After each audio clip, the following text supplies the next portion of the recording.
आप देख रहे हैं TTI news your on network. देश दुनिया की खास खबरें। इस वक्त जो खबर हम आपको दिखा रहे हैं वो खबर है उत्तर प्रदेश के मुख्यमंत्री योगी आदित्यनाथ के मथुरा आगमन की।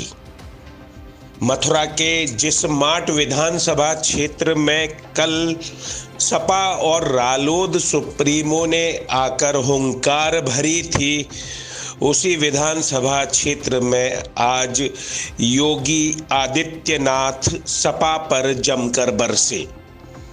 उन्होंने सपा पर सीधा हमला बोला और राशन वितरण का जिक्र किया। भाइयों बहनों, राधे राधे। वृंदावन बिहारी लाल की, राधा रानी की, यमुना मैया की, भारत माता की, गौ माता की, गंगा माता की, जय जय श्री राम। भाइयों बहनों, आज इस संवाद के कार्यक्रम में मैं आपके बीच में आया हूं।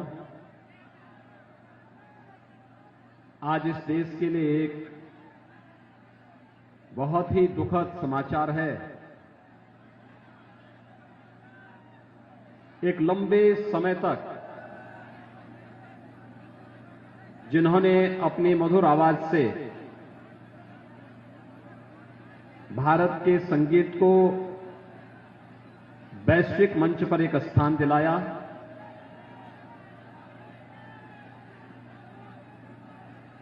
जिन्होंने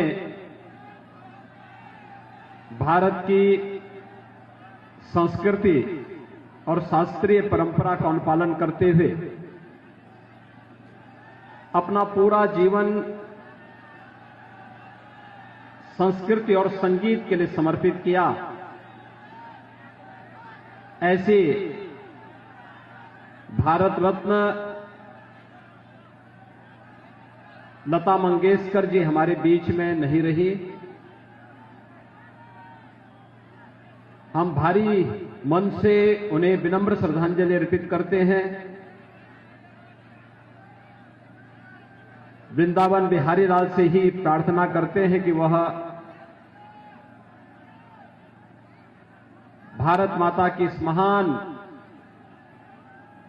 संगीत के लिए समर्पित, संस्कृति के लिए समर्पित इस महान आत्मा को अपने श्री चरणों में स्थान देकर के उन्हें सद्गति प्रदान करें। मंच पर उपस्थित पूज्य संत फूलडोल बिहारी दास जी महाराज, पूज्य संत डॉक्टर रामकमल दास वेदांती जी महाराज,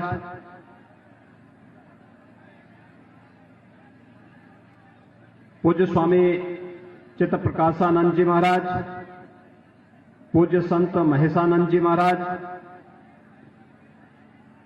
यहां के लोकप्रिय सांसद और जिन्होंने अपनी कला प्रतिभा के माध्यम से भारत की फिल्म जगत को एक नई ऊंचाइयां प्रदान की और आज अपना पूरा समय इस ब्रज क्षेत्र के विकास के लिए समर्पित कर रही हैं, श्रीमती हेमा मालिनी जी। भारतीय जनता पार्टी की जिलाध्यक्ष श्रीमती मधु शर्मा जी, वरिष्ठ नेता श्री पदम सिंह बर शर्मा जी, विजय शिव हरे जी, आज के इस कार्यक्रम में उपस्थित हमारे व्यापारी कल्याण बोर्ड के अध्यक्ष श्री रविकांत गर्ग जी, पूर्व सांसद और उत्तर प्रदेश कोऑपरेटिव बैंक के अध्यक्ष चौधरी तेजवीर सिंह जी, देवेंद्र शर्मा जी, प्रवीण पाल जी, रामवीर सिंह गोजर जी, कप्तान सिंह जी, महिपाल सिंह जी, मुकेश वासणे जी, सतीश उपाध्याय जी, श्रीमती सुमन चौधरी जी, कन्हैयालाल चौधरी जी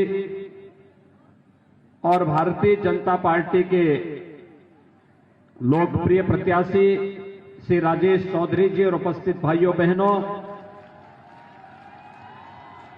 वृंदावन बिहारी लाल और राधा रानी की इस पावन धरती को कोटि कोटि नमन करते हुए मैं आप सबका हृदय से अभिनंदन करता हूं। आज यहां पर पूज्य संतों का आशीर्वाद भी प्राप्त हो रहा है।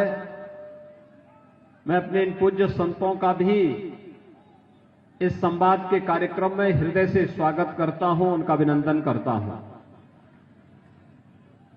इन पूज्य संतों का ही सानिध्य है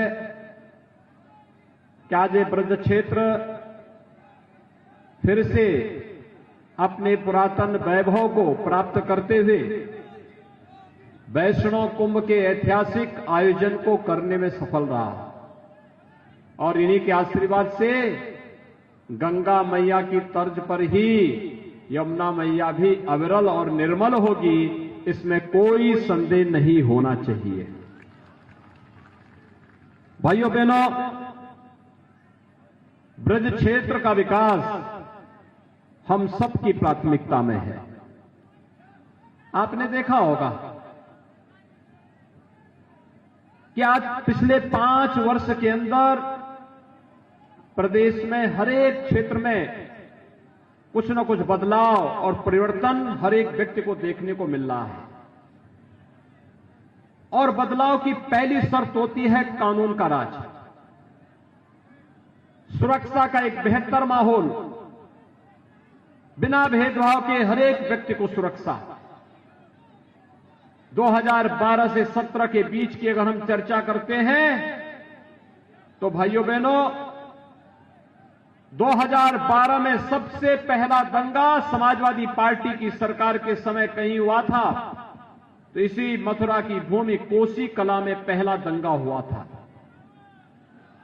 और अंतिम दंगा भी जो हुआ था वह जवाहर बाग की घटना घटित हुई थी, जिसमें सत्ता पोषित अपराधियों के द्वारा एक निर्दोष पुलिस अधिकारी समेत कई पुलिस कर्मियों को यहां पर उन्होंने जिस निर्ममता के साथ मारा था, हमारे पुलिसकर्मी शहीद हुए थे।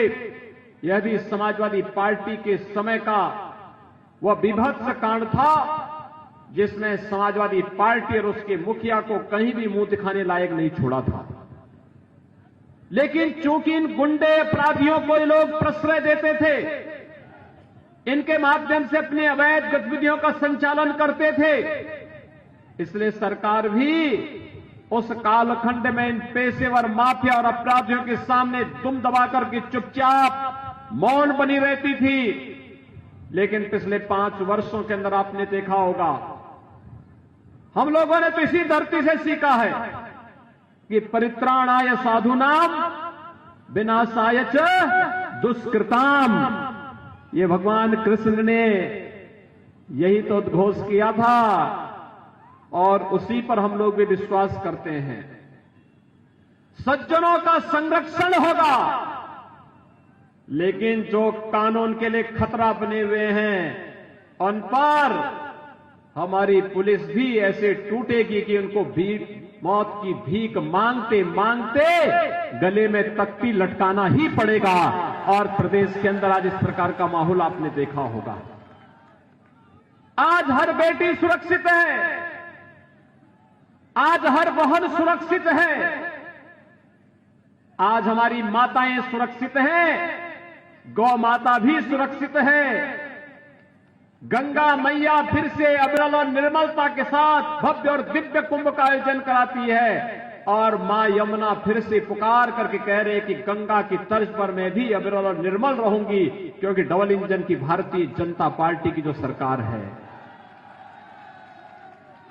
भाइयों बहनों, एक तरफ सुरक्षा का वातावरण, क्या ये 2017 के पहले था? क्या पिछली सरकारें सुरक्षा दे पाती थी? अगर वे सुरक्षा देती तो फिर कोसी कला का दंगा नहीं होता। अगर वह सुरक्षा दे पाती तो जवाहर बाग की घटना नहीं घट होती, आगरा का उपद्रव नहीं होता, बुलंदशहर का उपद्रव नहीं होता, अराजकता नहीं फैलती, अव्यवस्था नहीं फैलती। मुजफ्फरनगर में गौरव और सचिन जैसे निर्दोष नौजवान बहन की रक्षा करते करते अपने आप को बलिदान नहीं कर पाते। लेकिन भाइयों बहनों, पिछली सरकारों के एजेंडे में सुरक्षा कहीं थी ही नहीं। सुरक्षा उनके एजेंडे में थी ही नहीं, क्योंकि सुरक्षा के लिए खतरा कोई और नहीं, वे स्वयं ही खतरे बने हुए थे, स्वयं ही खतरे बने हुए थे। और इसीलिए तो पिछली सरकार के समय में कोई प्रदेश में आना नहीं चाहता था। शाम को 5 बजने के बाद व्यापारी अपना प्रतिष्ठान बंद कर देता था, बेटियां स्कूल नहीं जा पाती थी, बाजार करने के लिए महिलाएं नहीं निकल पाती थी। जो व्यक्ति घर से निकल गया उसको पता ही नहीं होता था कि वापस वो अपने घर में वापस आ पाएगा कि नहीं आ पाएगा। ये अराजकता का तांडव था प्रदेश के अंदर। लेकिन भाइयों बहनों, 2017 के बाद परिवर्तन आया है। आज तो विकास की बहार भी बढ़ रही है, सुरक्षा चौओर दिखाई देती है, हर एक व्यक्ति अपने को सुरक्षित महसूस करता है। समाजवादी पार्टी की सरकार के समय में 700 बड़े दंगे हुए हैं प्रदेश में, और भारतीय जनता पार्टी की डबल इंजन की सरकार के समय 5 वर्ष में एक भी दंगा उत्तर प्रदेश के अंदर नहीं होता है। यह आपके सामने उदाहरण है।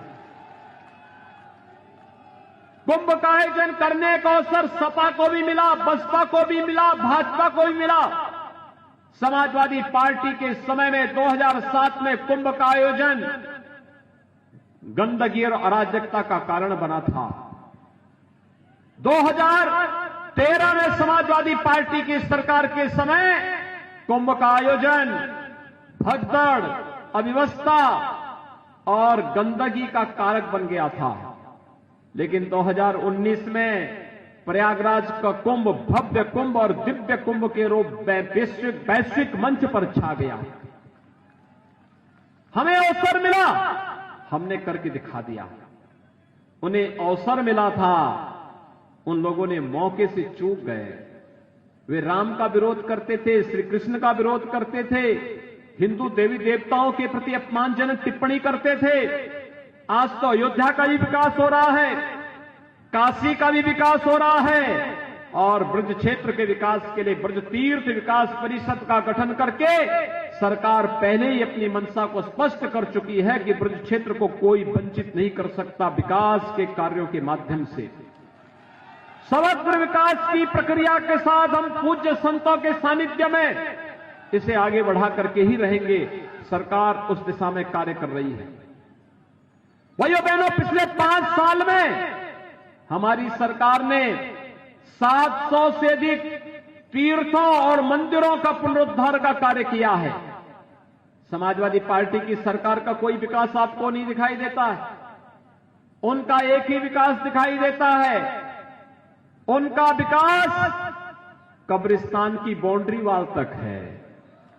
कब्रिस्तान की बाउंड्री वाल के बाहर समाजवादी पार्टी का विकास नहीं है, कहीं नहीं विकास है। और उनसे जैसी सोच होगी वे तो काम करेंगे। आज जब चुनाव आ गए हैं, आपने देखा होगा चुनाव कोरोना महामारी के दौरान हो रहा है।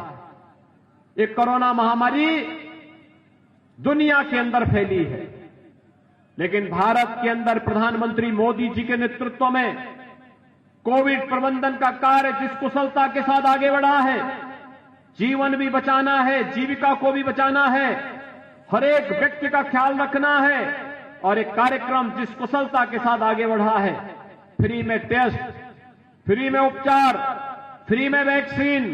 कितने लोगों ने वैक्सीन ली है यहां पर? कितने लोगों ने लिया है? आपने सबने ले लिया? ये तो सब 100% लोगों ने वैक्सीन ले ली है।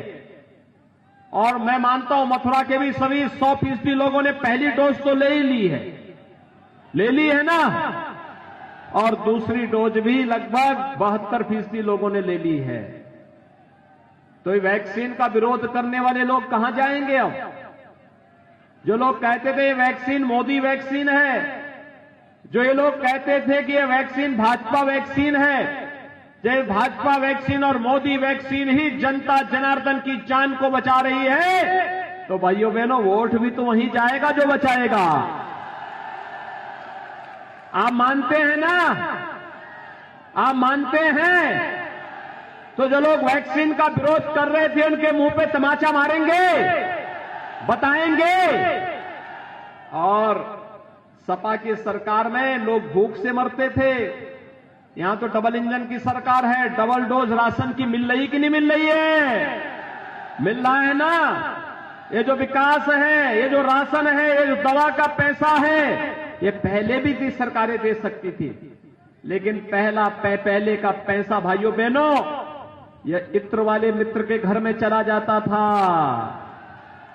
और इसीलिए तो इत्र वाले मित्र को बचाने के लिए सपा बसपा की संवेदना गरीब के लिए नहीं, दलित के लिए नहीं, वंचित के लिए नहीं, महिलाओं की सुरक्षा के लिए नहीं, अन्नदाता किसानों के लिए नहीं, उनकी संवेदना इत्र वाले मित्र के लिए जरूर फूट पड़ती है।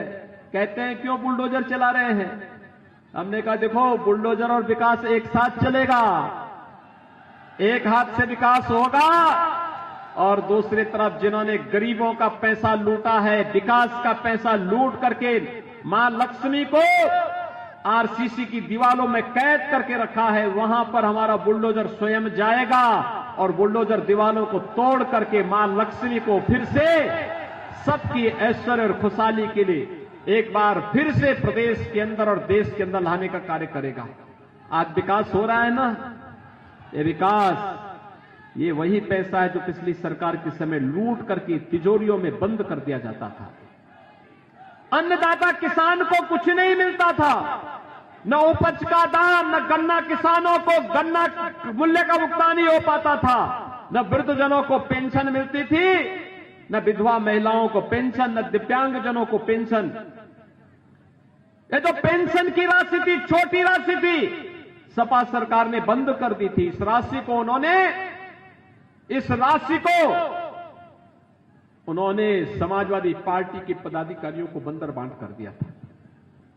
हमारी सरकार आई, वर्तमान में 1 करोड़ वृद्धजन, विधवा महिलाएं और दिव्यांगजनों को 12,000 रुपए सालाना हम पेंशन की सुविधा उपलब्ध करा रहे हैं। 12,000 रुपए, यह हम कोई उपकार नहीं कर रहे हैं, ये तो त्वदीयम मस्तु गोविंद तुभ्यमेव समर्पये के भाव के साथ किया जाने वाला समर्पण है। जनता जनार्दन ने आशीर्वाद दिया, सरकार ने अपने राजस्व को बढ़ाया, बेईमानी और भ्रष्टाचार को रोका, सुरक्षा का वातावरण दिया, तो जरूरतमंदों की सहायता के लिए सरकार हमेशा उसके साथ खड़ी है। भाइयों बहनों, इसीलिए आज हम आपके बीच आए हैं। हम इसीलिए आए हैं, अन्नदाता किसान के उत्थान का काम भी भारतीय जनता पार्टी की डबल इंजन की सरकार ने किया है और भारतीय जनता पार्टी आज इसी विश्वास के साथ आपके बीच आई है।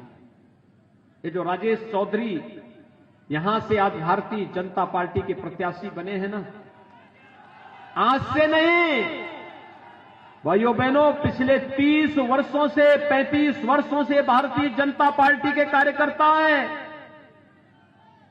याद करिए 1990 के दशक की घटना, जब कश्मीर से कश्मीरी पंडित भगाए जा रहे थे, उस समय के भारतीय जनता पार्टी के राष्ट्रीय अध्यक्ष डॉक्टर मुरली मनोहर जोशी जी ने श्रीनगर के लाल चौक पर झंडा फहराने का आह्वान किया था। तो झंडा फहराने वालों का नेतृत्व कोई दे रहा था, आज के यशस्वी प्रधानमंत्री श्री मोदी जी दे रहे थे। और लाल चौक पर भारत का आन मान और शान का प्रतीक तिरंगा फहराया जाता है। और जो कुछ चंद लोग, भारतीय जनता पार्टी के चंद कार्यकर्ता वहां पहुंच पाए थे, उनमें राजेश चौधरी भी एक युवा कार्यकर्ता था। लंबे समय के बाद उन्हें अवसर मिला है और इसलिए भाइयों बहनों याद करना, अगर 500 वर्षों के लंबे इंतजार के बाद अयोध्या में राम मंदिर का निर्माण हो सकता है और कश्मीर में गुलामी के प्रतीक आतंकवाद के प्रतीक धारा 370 सदैव के लिए समाप्त हो सकती है, तो ये मान के चलिए कि देश के अंदर हर वह कार्य होगा जो भारत को वैश्विक मंच पर एक नया पहचान दिलाएगा, और उसके लिए तैयार रहने के लिए आज मैं आपका आह्वान करने के लिए आया हूं। आप सभी लोग भारतीय जनता पार्टी की सरकार चाहते हैं। सभी लोग इधर इधर इधर इधर इधर सभी लोग बताइए, सभी लोग तैयार हैं? सभी